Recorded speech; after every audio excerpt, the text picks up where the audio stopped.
So, Derrick, we're going to go into some timely trending takes. Chiefs defensive outlook with Kelsey possibly nearing retirement and defense needing an upgrade.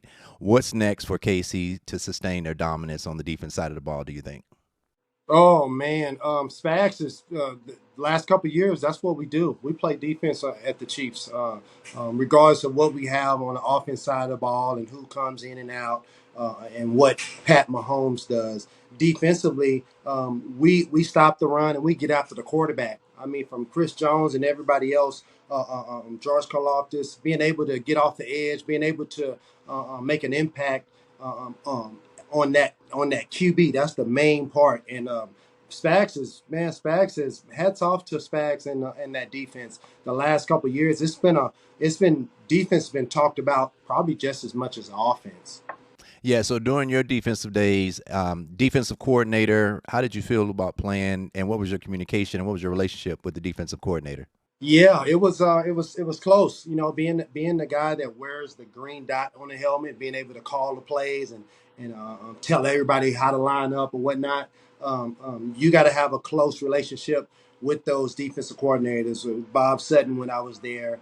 Who else? We had Romeo Cornell. He was really good there. And then early on, Gunter Cunningham. So I had all of the whole spectrum when it comes to different coaches, but being able to be the signal caller is a big responsibility because not only do you have to know your job, but you need to be able to help everybody else so everything can flow better. And when we're all on the same page, good things happen for defenses.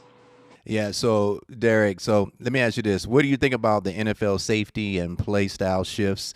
There's always been some changes. Right now, they're banning the tush push signals for shifting and values around playing aggressive and safety. What are your thoughts about that and the tush push and the new rule changes? I freaking love it. I love it when you talk about tush push because I don't like it because I'm a defensive guy and the way certain people do it, like Philly, it's man, you get a 1 or 2 yards every single time. That's to me, it's like man, I don't know if that's ball and maybe it is, but I'm a defense side. I'm a defensive player, so I want to see regular plays, but being able to make the game safer. It's always a challenge, always harder.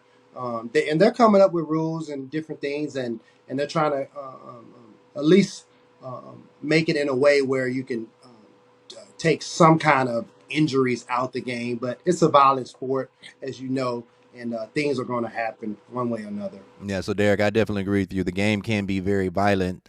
Speaking towards being violent, that was some of the reasons why I like the fact that some of the rules banning some of these different types of hits or different types of plays have been done. I think when I was playing the horse collar, that was one in particular that now is banned, and I'm really glad about that. Do you think that there's been any particular hit that you've sustained during the time that you played that you wish probably there was a ban on before you probably received that hit? I know leading with the helmet was one. We used the helmet as a weapon back, during my days, and so I know that's changed now. But what do you think as far as your career and any injuries and things that you wish was banned? You know what? I'm a defensive side of. I'm a defensive player, so I'm not as crazy about the rules because they don't really benefit defensive guys as much. They benefit offensive guys. But I can stand back and say, man, I'm glad that they are trying to take the head out of these hits and these. When you get a penalty, it's because you're leading with your head or you have your head down. If you can see what you hit as a defensive player, good things usually happen if you don't put your head down. But man, I've looked at some highlight films from back in the day, and I'm looking and I'm putting my head down every time. So I'm like, man, that would be a penalty, nowadays. So it's one of those things where you just evolve and get better. Yeah, you talked about evolving and getting better, talked about running with your head down. One of the things that I always valued is making sure that I ran behind my pad level. And so I know I used my helmet as a weapon when I was playing during those times, but I think removing the helmet out of the play of tackle, I think will benefit all players, both offensive and defense side of the ball. So here, Derrick, we're going to just jump over to some hot takes, right? Some sporting events and some awards. Let me ask you this. Will any new defensive leader emerge alongside Spagnolia to spark the unit on the defensive side? What do you think about that? Ooh. Hmm. You know what? I'm. You know what? I'm big on our linebackers when it comes to Nick Bolton and and Tranquil. Like these guys are big time players. I think Tranquil will. Get. I would think he will have just as many tackles as my guy Nick Bowden, which is saying a lot. Nick Bowden, I call him the ATM, right? Automatic tackling machine. Being able to have a young, experienced guy like Nick Bowden in the middle, I think Tranquil really helps kind of just bring another element of competition at the linebacker spot. So being able to see Tranquil do just as good as Nick Bolton, I think that really helps our defense as a whole to have more linebackers, pitch in and impact the game. So you mentioned Nick Bolton and then also Chris Jones, also anchoring the defense. Who do you feel follows behind those two guys? Next as far as providing some pressure and making sure that on the defense side of the ball they continue to be aggressive. Oh man, you talking about on the defense side of the ball? Yeah, defense side of the ball. I know you mentioned the linebackers. I think you're kind of partial to the linebacker core. That is true. Yeah. Do you think of even on like the defensive line if there's any other guys? I would say George Karlaftis. I really like that young guy. I think this may be his third year coming up. A young guy like that freaking loves the work. I see him working out with Tamba Ali all the time and just trying to learn and do what he can and really master his craft.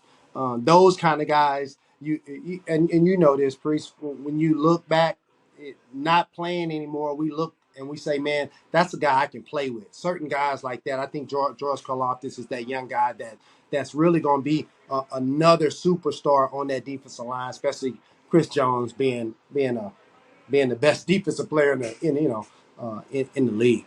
Now, when you mentioned George, do you think he's more of a scrappy player or do you think he's a technician player? I think he's more scrappy. What do you think?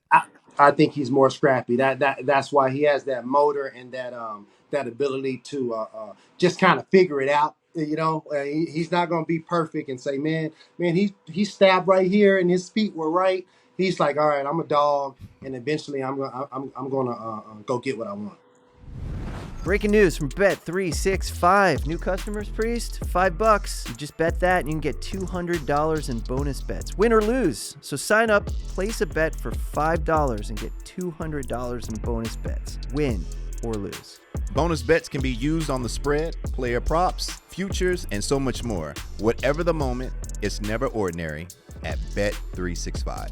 Gambling problem? Call or text 1-800-GAMBLER in Arizona, Colorado, Illinois, Indiana, Kansas, Kentucky, Louisiana, Maryland, North Carolina, New Jersey, Ohio, Pennsylvania, Tennessee, and Virginia. Or 1-800-BETS-OFF in Iowa. 21 plus only. 18 plus in Kentucky. Please gamble responsibly, and you must be present in Arizona, Colorado, Iowa, Illinois, Indiana, Kansas, and Kentucky, as well as Louisiana and select parishes. Maryland, North Carolina, New Jersey, Ohio, Pennsylvania, Tennessee, and Virginia. $10 minimum deposit required. Terms and conditions apply. In-app only.